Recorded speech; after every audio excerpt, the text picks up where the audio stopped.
Yo, what's going on, guys? It's time for another reaction video, and today I'm going to be reacting to New Zealand's geography explained in under 3 minutes. And this is coming from the YouTube channel Fact Spark. Again, that's Fact Spark. So if you like this video, go check out Fact Spark as well.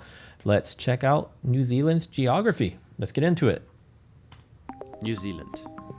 Despite being forgotten on so many maps that there is an entire subreddit dedicated to it, being projected as the literal end of the world, and all other continents seemingly fleeing from it, New Zealand has quite a lot to offer. It is home to some beautiful landscapes and nature spectacles, such as Mount Nauruhu, the plains of the Mackenzie Basin, the mountains around Port Waikato, or the Putangiroa Pinnacles, which all seem like they are depictions of an epic fantasy world. Chapter 1. The North Island. New Zealand marks the start of the Ring of Fire, and the resulting volcanism can be felt especially in the northern one of the two main islands of New Zealand.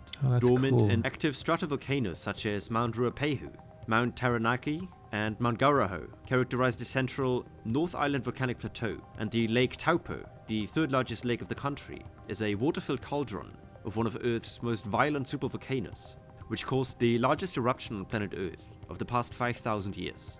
The North Island is also where you can find Auckland and Wellington, the largest city and the capital of New Zealand.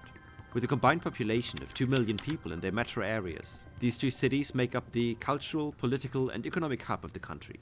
Just south of the capital, Wellington, is the Cook Strait, a 22-kilometer narrow stretch of the Pacific Ocean, which brings us to Chapter 2, the South Island. The only 1.2 million inhabitants of Te Waipounamu have an extremely diverse environment to enjoy. The fjordlands extend along the western coast and are a largely inaccessible coast area with strong similarities to the Norwegian fjords. Just inland from the fjords are the Southern Alps, a mountain range which splits the inland in a north and south divide, with peaks rising up to 3,700 meters above the sea level. Thousands of glacier fields feed into elongated mountain lakes and make up this stunning backdrop for the plains of Canterbury, the agriculturally most productive region of New Zealand. The rapid meltwater streams from the many glaciers of the Southern Alps also allow for large-scale hydropower plants, specifically on the river Waitaki, Clutha and Waiau, which combined provide 92% of the island's electricity needs. Wow. Chapter 3. The history of New Zealand. The islands of New Zealand were some of the very last spots on Earth to be settled by humans after Polynesians arrived in the middle of the 14th century. The Maori would go on to live a life centered on kinship and nature, until Europeans first sighted the islands in 1642. Quick shout out and thank you to some of you who watched my previous video on New Zealand where I was asking questions about the Maori. You guys gave me a lot of really great information about the culture and the history of the Maori, so thank you, I really appreciate it. 125 years later, James Cook was the first European to circumnavigate and map the islands, which kicked off half a decade of British missionaries arriving and setting up stations. Relations between the British settlers and Maori were rather peaceful, and the indigenous quickly picked up Christianity and spread it even faster than the missionaries could. A huge influx of immigrants in the 19th century caused a population boom, and self-governance started in the 1850s, which would eventually lead to a slow process of estrangement from the British and the independence of New Zealand. Subscribe and leave a like if you enjoyed the video and want to see more like it. That was a really quick video. So yeah, if you like that, want to see more of it, go to Fact Spark to check them out.